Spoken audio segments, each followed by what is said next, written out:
अस्सलामु अलैकुम।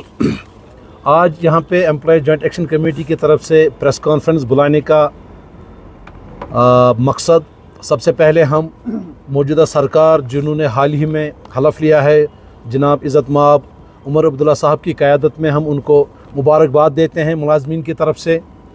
उनकी कैबिनेट के जितने रुफ़का है उन सबको मुबारकबाद देते हैं कि एक अवामी हुकूमत वजूद में आई है और रियासत जम्मू कश्मीर के 4 लाख मुलाजमीन के रिप्रेजेंटेटिव होने के नाते ये फ़ोरम की ज़िम्मेदारी बनती है कि वो सरकार के साथ वफ़ादारी से, ईमानदारी से और फ़र्ज़ शनासी से काम करे।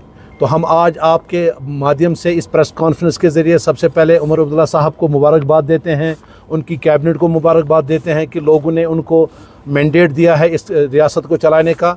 और हम चूँकि हम उनके मुलाजिम हैं, हम एग्जीक्यूटिव एजेंसी है जो सड़क पे गवर्नमेंट के प्रोग्राम एंड पॉलिसीज़ को कामयाब करते हैं, तो हम उनको यकीन दिलाते हैं कि मुलाजमीन वर्क कल्चर में इम्प्रूवमेंट लाएंगे। हम जितने भी सरकारी काम हैं उनको इंशाल्लाह ताला वक्त पर पूरा करने की कोशिश करेंगे। और हम यकीन दिलाते हैं कि employ joint action committee Omar Abdullah साहब और उनकी रुफ़का के साथ, उनके कैबिनेट के साथ, उनकी सरकार के साथ शाना बशाना रियासती अवाम की खदमत में दिन रात एक करेंगे। इसके साथ ही मैं ये भी कहना चाहता हूँ कि उमर साहब ने मुलाजमीन को एक उम्मीद दिलाई जब उन्होंने अपने मैनिफेस्टो में रिफ़्लेक्ट किया एम्प्लॉयज़ के इश्यूज़। तो हमें पूरा यकीन है कि वो जेंटलमैन है और उनका प्रॉमिस भी जेंटलमैन प्रॉमिस होगा कि मुलाजमीन को अब किसी मुसीबत का सामना नहीं करना पड़ेगा, क्योंकि हमने हमेशा जब भी कोई डिमांड की है वो with in the ambit of law है। हम कभी भी सरकार से ऐसी चीज़ें नहीं मांगते हैं जो कानून से बाहर हो। तो हम उम्मीद करेंगे कि उमर साहब जैसे अभी तो इब्तिदा है, जैसे वो सेटल डाउन हो जाते हैं सरकार में, तो वो मुलाजमीन के मामलात को लेकर जो उन्होंने वादा किया है अपने मैनिफेस्टो में, या वैसे भी जब हम उनके दौर को याद करते हैं जब वो चीफ मिनिस्टर थे, इससे पहले उन्होंने बहुत सारे मुलाजमीन के मसाइल हल किए, चाहे वो 58 से 60 का मामला हो, पे एनॉमली का मामला हो। वो एक वाहिद चीफ मिनिस्टर है जब SRTC ने 100 दिनों की हड़ताल की, हम दिल्ली तक गए। उमर साहब ही वो चीफ मिनिस्टर जिन्होंने 30 करोड़ रुपए का ग्रांट इन SRTC को दिया और उस डूबती नैया को पार लगाया।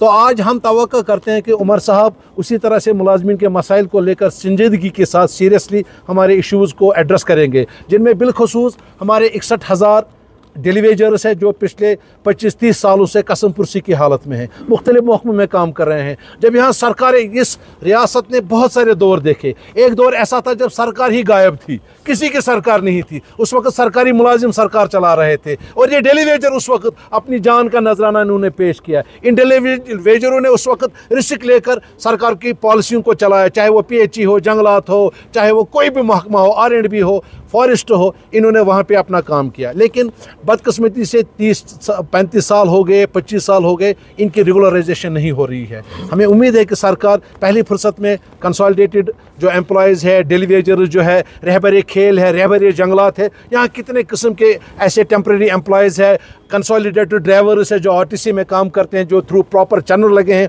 8 साल बाद उनको रेगुलर होना था। इसी तरह से जो सिक्किम में लोग हैं, रहबर खेल लगे हैं, उनको कहा गया था कि हम आपको रेगुलराइज करेंगे। रहबर जंगलात है।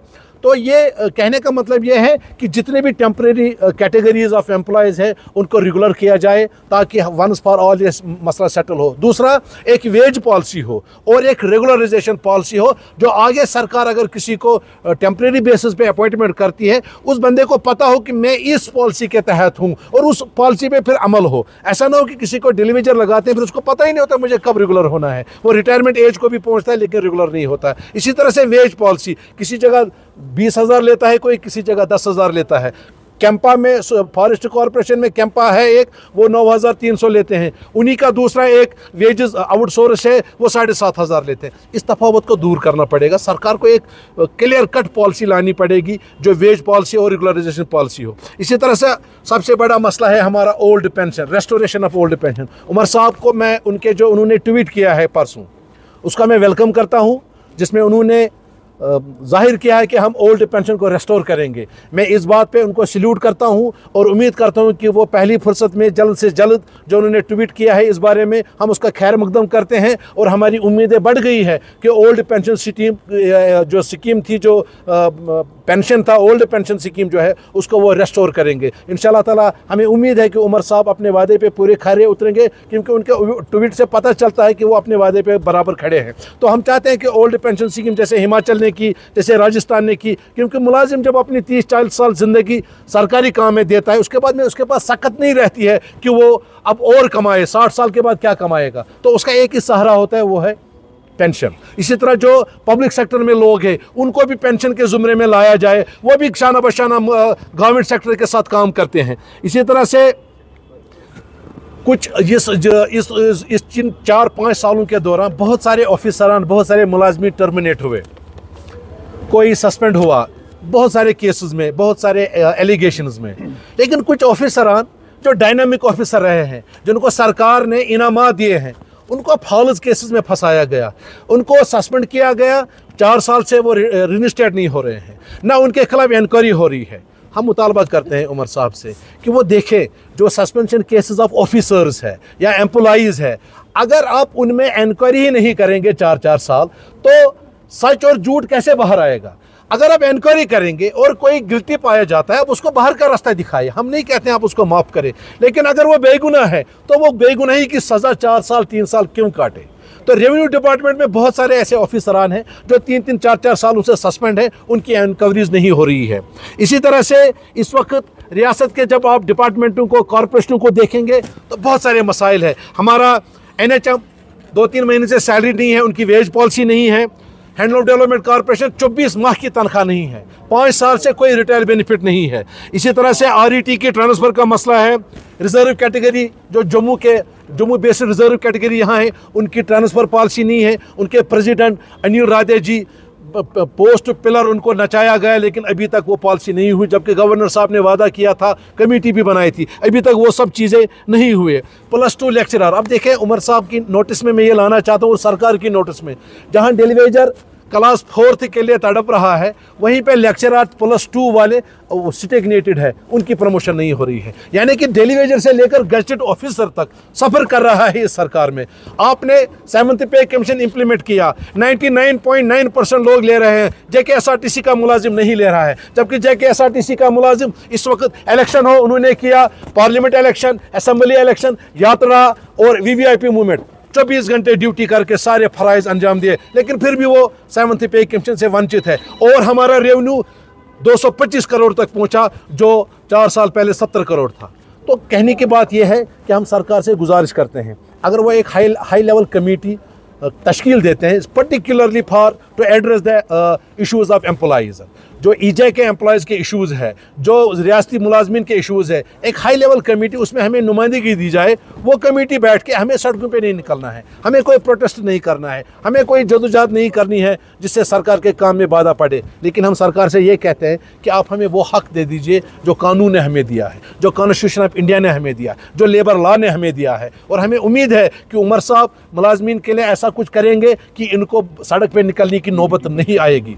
इसी तरह से बजटरी सपोर्ट, PDD को इन्होंने कन्वर्ट किया, कॉरपोरेशन बनाई, लेकिन जो वहाँ पे मुलाजिम काम कर रहे हैं, जो रेगुलर है, उनके लिए उस वक्त वादा किया गया था, एक ऑर्डर भी निकला था कि हम बजटरी सपोर्ट देंगे ताकि वो अपनी तनख्वाह और बाकी चीज़ें ले सके। इसी तरह से CCOP को डिफंक किया गया।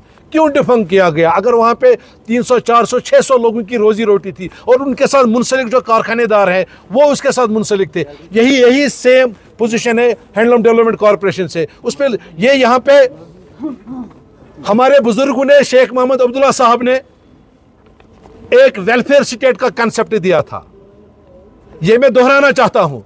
वेलफेयर स्टेट में उन्होंने जब कॉरपोरेशनें बनाई, उन कॉरपोरेशनों के साथ उन्होंने जो घर में आरी का काम करता है, शाल का काम करता है, handloom development corporation, JK industry, ये सारे लोग उनको घर में रोजगार देते थे, वो घर में शाल बनाते थे, ये बाहर बेचते थे। तो ये कंसेप्ट था शेख साहब का कि लोगों के घर तक रोजी पहुंचानी है।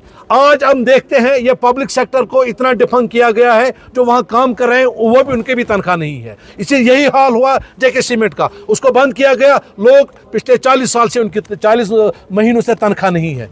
तो मैं गुजारिश करना चाहता हूं कि अब सरकार आई है, अवामी सरकार है, इनको अवाम का दुख दर्द देखना है। मुलाजिम भी इसी अवाम का हिस्सा है, मुलाजिम भी इसी सोसाइटी का एक हिस्सा है। वो देखे कि किस किस डिपार्टमेंट में क्या क्या इशूज़ है। एक हाई लेवल कमेटी तश्कील दी जाए, हमें उसमें नुमाइंदगी दी जाए, हम वहाँ पर बात करेंगे, उन तक बात पहुँचाएँगे। क्योंकि कुछ ऐसे मसले हैं जो HOD के लेवल के हैं, वो हमें सेक्टर ले जाने की ज़रूरत नहीं है। लेकिन जब महकमों में बैठे HODs उन मसलों को एड्रेस नहीं करते हैं तो मुलाजिम मजबूर होकर सेक्टर जाना पड़ता है। हमें चीफ मिनिस्टर का टाइम बर्बाद करना पड़ता है, हमें मंत्री का टाइम बर्बाद करना पड़ता है, हमें सेक्रेटरीज का टाइम लेना पड़ता है। अगर HOD के पास कोई चीज़ है वो क्यों नहीं हल करेगा? जब उसके इहाते से बाहर मसला होगा तब हम सरकार के पास जाएंगे। तो हमें उम्मीद है कि उमर साहब हमारे मामलात को सीरियसली लेंगे और जो इशूज़ मुलाजमीन के हैं उनको एड्रेस करेंगे। अब मैं ये तो नहीं कहूँगा कि ओवरनाइट करेंगे, थोड़ा सा उसमें क्या नाम इसका टाइम लगेगा, कोई इशू नहीं है। और साथ ही साथ मैं एक और बात इस सरकार तक पहुंचाना चाहता हूं कि अगर हम इसी मुल्क का हिस्सा है, हिंदुस्तान का हम हिस्सा है और हमें कहा जाता है कि हम हिंदुस्तान का ताज है, तो ताज एक ऐसी चीज़ होती है जिसको साफ़ सफाई जिस्म के बाकी हिस्सों से ज़्यादा रखते हैं क्योंकि वो चमकदार होता है। लेकिन मुझे बताइए, लद्दाख में अगर मिनिमम वेजेस 600 रुपया है, 700 रुपया है, 800 रुपया है, कश्मीर में, जम्मू कश्मीर में 310 रुपया क्यों है? ये एक जेन्युइन क्वेश्चन है।